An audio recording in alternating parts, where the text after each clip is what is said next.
মালের দাম কীভাবে নির্ধারণ করব? যেন বলা হলো কোনো মালের দাম 2% ছাড় বা 16% তোমার ছাড় দেওয়া হবে, বা 2% ছাড়, কেউ 4%, কেউ 2% তোমার থাকতে হবে। কোনো মালের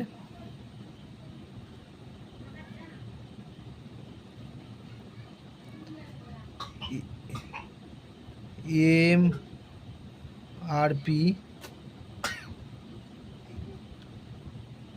102 টাকা,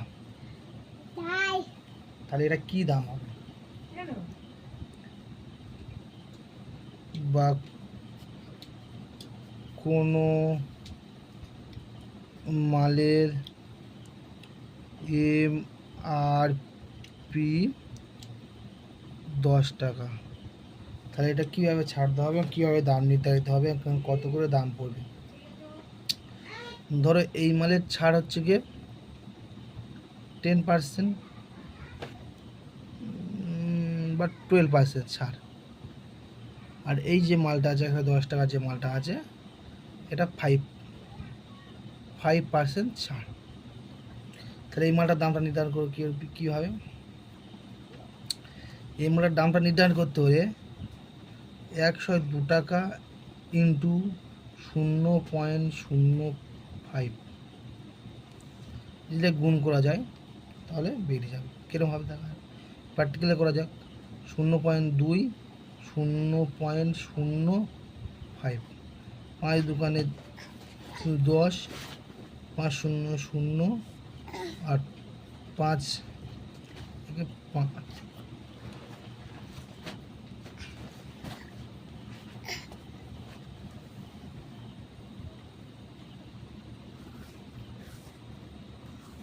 হলো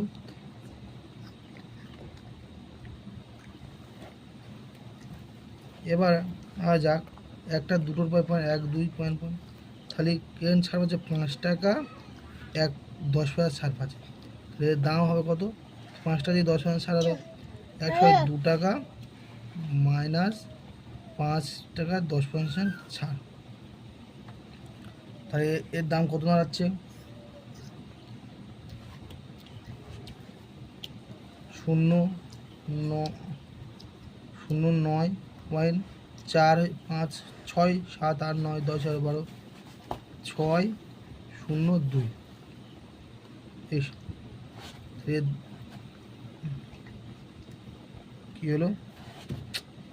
9 হবে, 9 হবে, পুরো ভুল হলো, সরি। তাহলে এর দাম হবে, এর তখন দাম হবে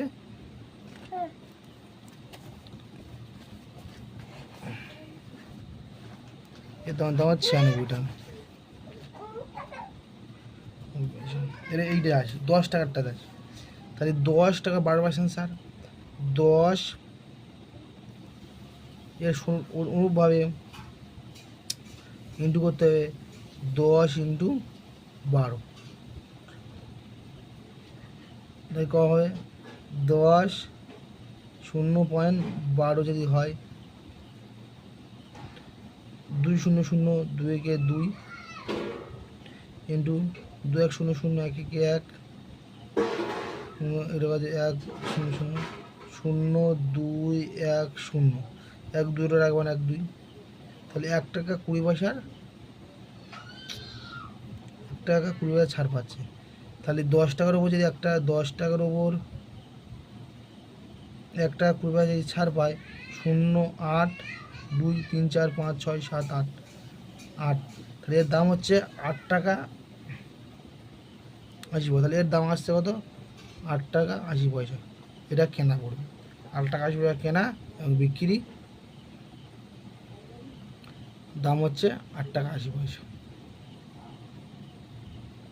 যদি বুঝতে অসুবিধা হয় কমেন্ট করবে, কমেন্টে জানাবে কোন মালটা জানতে এই রেট পড়ছে, বিল এই রেট পড়ছে, এই রেটের সঙ্গে মিল হচ্ছে না আমাকে জানাবে, আমি বলে দেবো।